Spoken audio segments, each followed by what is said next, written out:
بسم اللہ الرحمن الرحیم۔ السلام علیکم ناظرین، آج جو ویڈیو لے کر ہم آپ کی خدمت میں حاضر ہوئے ہیں یہ سورہ کوثر کا وظیفہ ہے۔ انشاءاللہ ایسا وظیفہ ہے جس کو آپ ایک دن ہی کریں گے، اللہ تعالیٰ آپ کی ہر مراد پوری فرما دیں گے۔ انشاءاللہ تعالیٰ صرف اور صرف آپ نے ایک دن میں اس وظیفے کو کرنا ہے۔ اللہ کے حکم سے جس طرح سے آپ کو بتایا جا رہا ہے، اگر آپ اس عمل کو اس طرح سے کر لیں گے تو ایک دن کے اندر اللہ تعالیٰ آپ کی حاجت کو پورا فرما دیں گے۔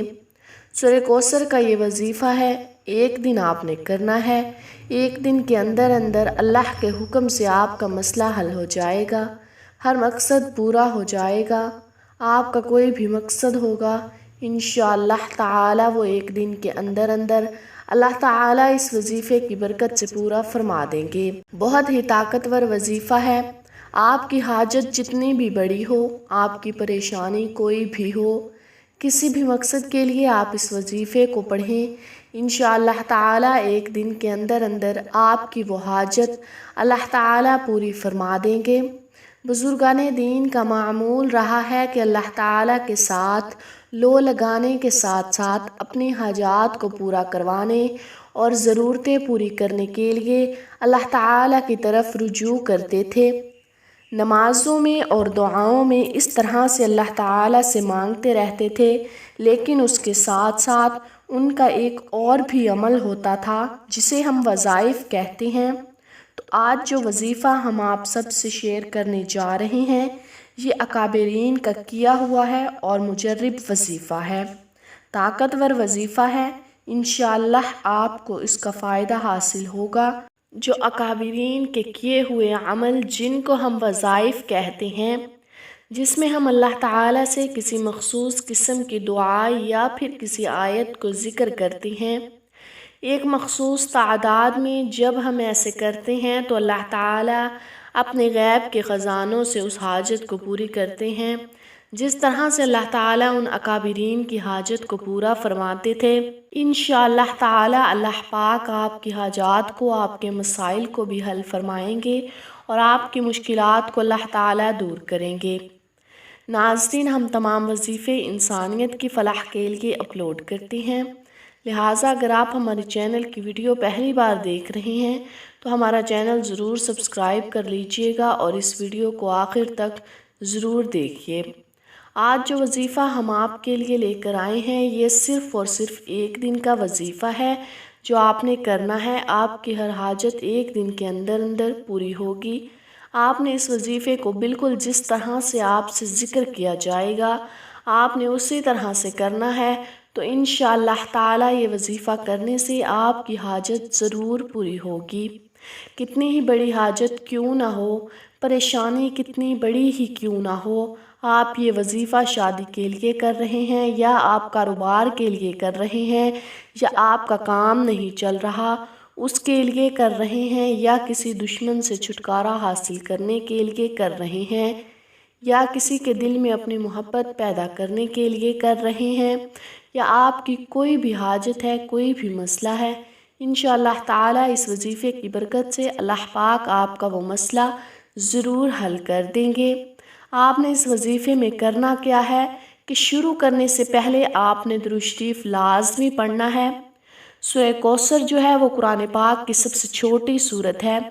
وظیفہ سننے سے پہلے ہم آپ کو سورہ کوثر کی شان نزول بھی بتانا چاہیں گے۔ حضرت ابن ابی حاتم نے بہقی کے دلائل نبوت میں جو حضرت محمد علی بن حسین سے نقل کرتے ہیں کہ جس شخص کی اولاد مر جائے اسے عرب والے ابتر کہا کرتے تھے، یعنی مقتول نسل۔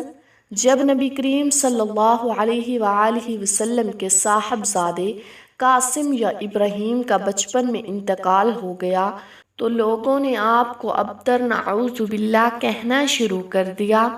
ٹھیک اس کے زمن میں اللہ تعالیٰ نے اس سورت کو نازل کیا اور روایت میں کیا جس میں عاص بن وائل کا نام خاص طور پر ذکر کیا جاتا تھا۔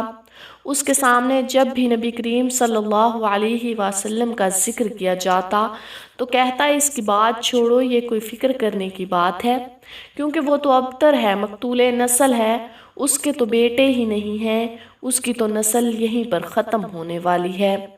تو اس پر اللہ تعالیٰ نے سورہ کوثر کو نازل فرمایا تھا، جو ہم وظیفہ آپ سے شیئر کر رہے ہیں۔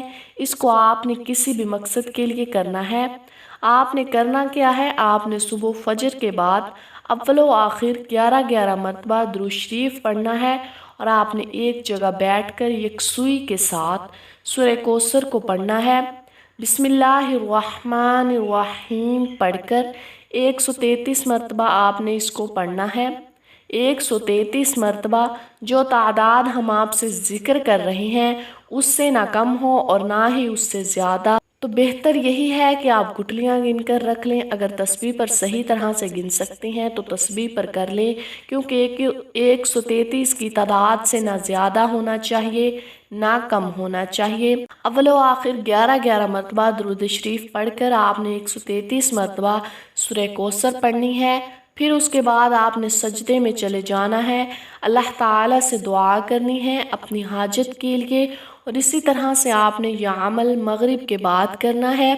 یہ 2 ٹائم آپ نے عمل کرنا ہے، فجر کے بعد اور مغرب کے بعد آپ نے یہ عمل کرنا ہے۔ اور انشاءاللہ تعالی جب آپ ایک دن میں یہ عمل کریں گے نہایت یقین کے ساتھ، یکسوئی کے ساتھ، تو اللہ تعالیٰ ضرور آپ کی حاجت کو پورا فرمائیں گے۔